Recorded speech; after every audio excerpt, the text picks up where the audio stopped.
Right, afternoon people. Time for another session of cooking with cookeries. I don't think I have done a session with the M43 before.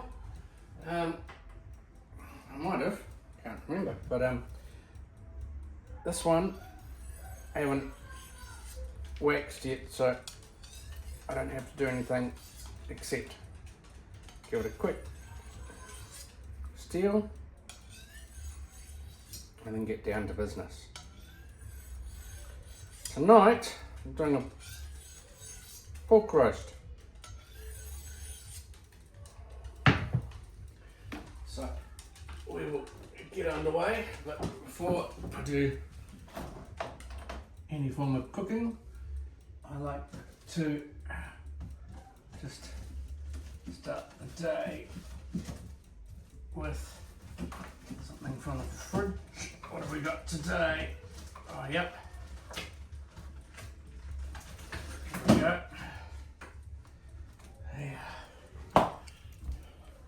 A West Coast hazy m43 pale ale in the South Island. Here's good health to you.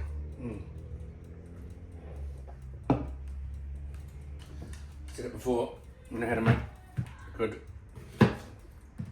beers in New Zealand. Right, so this is a parsnip.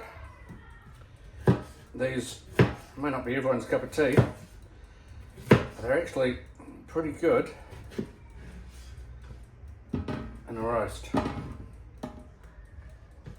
Those aside, because those bits won't be any good. Potatoes. Now, I do like a spud. I'm not going to peel them because a lot of what's good about them is actually in the skin. So all I'm going to do is chop them down and chuck them in. They don't need to be anything flash. Potatoes are just fantastic on their own. The Irish are definitely right about them. Good, solid food. This is cutting through these things nicely. Potatoes can be a bit sticky, but this, although it doesn't really have a hollow grind, it's quite thin, the stock on this one, and this is doing great work.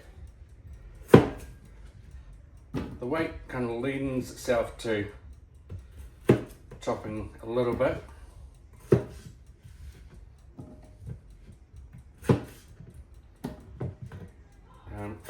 There's a bad bit in that one, well spotted.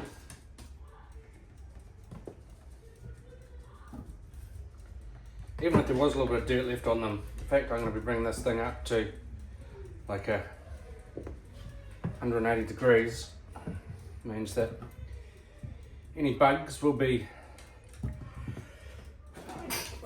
well destroyed. Got a pumpkin. Do like pumpkin. You can take the skin on, or you can take it off. It doesn't really matter. Let's see what's like it peeling. Oh yeah, see there you go. It cuts a little bit, and then it kind of wedges through. So it is possible, but it's not the best at peeling. Luckily, I'm just chucking this in. And this can go in here. Yeah, waste not, want not, and all that. Bit for the dog. There you go. Right. Next up, I've got kumara, onion, and of course, main ingredient is the pork. Yeah, I just want to make some. Ooh, I was going to say I want to make some light cuts in the skin, but this thing is going for gold. Doesn't do light, it does terminal. So there you go. This of course is based on a military model. It's a bit different from the traditional military model, both in the handle and in the size. The construction is pretty close, but it's got, traditional M43 should have 2 bolts, not 3, and it should be sunken, and these aren't really sunken. It does have the little bit of brass wrapped around the outside. I think that is traditional. But this puppy is a modification. But I've got to say, like I said before, it is a really good one, and for Western hands, this style does really well. Now, there's a teeny lot of vinegar here, which you think is a bit weird maybe, but the vinegar will just make the pork hopefully a little bit crispier. You could use salt as well. Vinegar is actually good for you, and salt, well, you die without salt, but it's not particularly good for you. It's a balance, and it's in so many other foods today that I try and limit the amount I've got. So this is kumara, not a traditional Maori kumara, but a modern kumara. Sweet potato, you might know them as. They're a bit more fibrous than the potato, but essentially they are a root vegetable. And again, I'm just going to tuck those in, chop them a little bit more. Sometimes I peel them, sometimes I don't.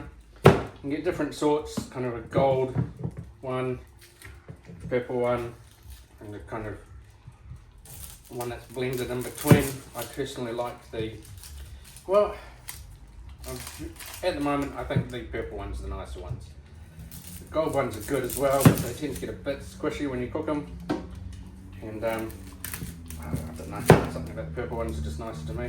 And onion, again, not getting too technical with this, I'm just chopping it into wedges and then chucking the whole thing, wedges just going into the pot. So real simple, real basic. Hopefully it's going to come out delicious.